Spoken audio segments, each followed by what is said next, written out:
saying she did. Tell me that it's mine. All I hear is yeah, yeah, yeah.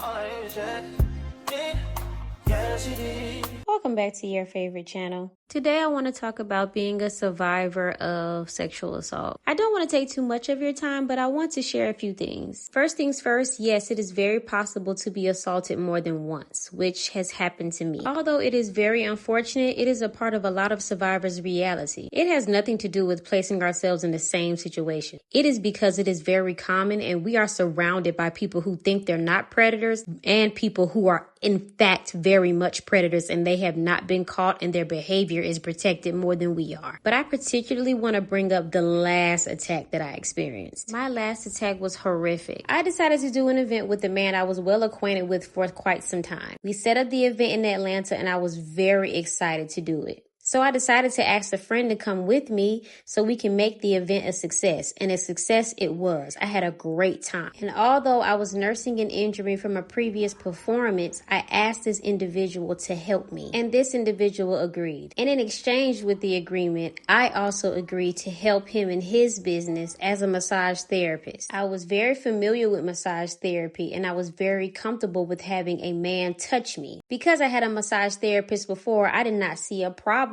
undressing and having this man touch my body because I was in extreme pain. So I got myself undressed in another room and I allowed this man to come in and make sure that I was getting the service that I asked for and we agreed upon. I had no clue that this man was going to be completely naked a few moments later. I was frozen and I could not believe what I was seeing. And to add insult to obvious injury, this man tried to flirt with me, not with my clothes already off, and he was obviously in the nude with a loincloth on. Boy, please. I got up out of there so fast, I could not wait to be home. I was completely mortified and set back for weeks. What made matters worse is I was already in therapy for sexual assault and I was making great progress with my therapist. I stopped answering her calls, my friends' calls, and my routine was completely destroyed. And at some point, I just couldn't take it anymore, and I decided to confide in one person, and that person decided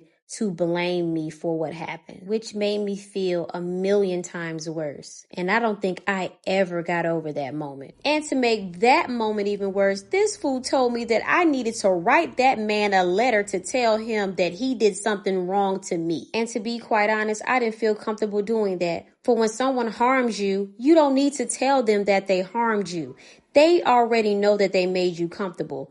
Cues are not hard to pick up on. So I decided to block this man, cut off all contact, made it very clear to him that I would never speak to him again because he made me uncomfortable, and I left it there. And after I got rid of that individual for trying to force me to do something I didn't want to do twice, I finally was able to talk to my therapist and tell her what happened. I will never forget the look on her face when she realized that I was attacked once again. All of that effort, exposure therapy, writing things down, crying, developing an entire different routine, meeting new people, all down the drain and feeling like I had to start at square one all over again. But something different happened this time. I came to terms with the fact that I did not owe anybody a damn thing. That when I felt uncomfortable, it was up to me to know when I was uncomfortable, and I didn't owe anybody any explanation. And I was able to move on from that without having to tell a soul.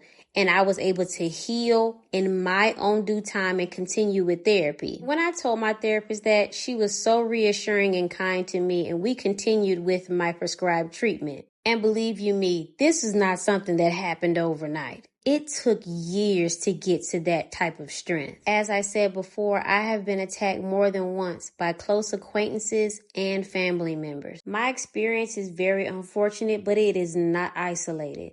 When a woman says she's been attacked, when a girl says she's been looked at in an uncomfortable manner, you need to believe her and protect her first. There is simply no reason why people are coming to the aid of the likes of R. Kelly and P. Diddy. When there is ocular proof, when voices are screaming to the rooftops, hey, this happened to me. Why are we constantly being overlooked and silenced? Why are our words being ignored? Why do people choose to collaborate, support, and work with individuals who knowingly decide to harm and abuse Black female bodies?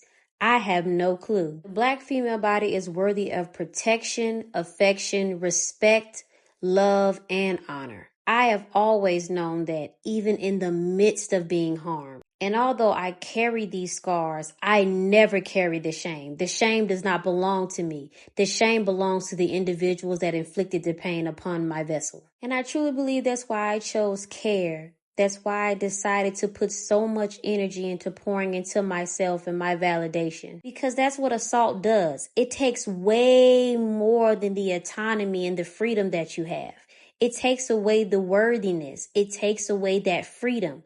Because how dare you have something that you should give away? And if you do give it away, how dare you have boundaries and rules and requirements? All of those things are connected. Everyone is deemed safety, from a sex worker to someone who works in a corporate office. I personally don't care what a woman does. No one deserves to have their autonomy stripped away from them and to be harmed just because somebody sees something that they think that they want. And it's not about wanting something. It's about having power over someone when you're too afraid and too much of a coward to be told no and to accept the rejection and go somewhere where you can actually be invited and given consent. And consent is not hard to get.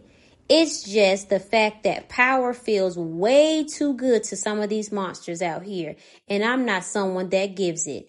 Power is given to the deserving, not the people who think they can sneak and they can take and they can lie and they can steal and manipulate themselves into getting things that they feel like they deserve. I simply just cannot go for that, nor will I support it. I've sacrificed and given up a lot of things to be able to gain the peace that I have to this day. That means I lose 70% of my playlist. That means I just open myself up to new artists who are way more ethical than that. If that means I don't attend certain parties, entertain certain crowds, or buy certain products, then so be it. But the harming of women, the harming of Black female bodies is not something I will stand for, because I am a part of that number. And if you are out there and you are still struggling with your story because you haven't told anyone and you are afraid to share your reality, please understand you are not alone, and that community does exist. There are women, men, trans people, and non-binary individuals and two-spirit individuals that have experienced the same thing you have, and they are around to support you and give you the love and community that you deserve. Don't think for 1 second that you have to continue to exist alone, because you do not. There is life after being attacked. There is happiness after being assaulted. There is a version of you that is more resilient, that is stronger, that is powerful, and is waiting to meet you on the other side of your truth. All it is waiting on is for you to speak, even if it means you tell one person. And for the individuals who leave you, who tell you that you are lying and who don't support you, those are not things or people that you lose. Those are the individuals that are making room for you to be able to expand in your truth. Trust me, I know from experience. And if you are interested in reaching out to some helpful resources and links, please check out this list. Our pain is not our reality. It's just a piece of our story, not even a chapter. I don't walk on eggshells anymore. I don't cringe at the idea of being outside alone, nor going out with friends anymore. I am unashamed of the things that make me uncomfortable. I am always aware and unashamed, and I don't guilt myself for ending up in situations that I did not cause. And when those memories rise up, I allow them to play out, and I always remind myself that it is not my fault. Yes, it did happen, but I am here now in a different place, in a different reality, and I am at peace and I am always safe. As a survivor, it is a process, a cyclic process of healing, reminding, and self-reassurance. And sometimes that reassurance can only come from us.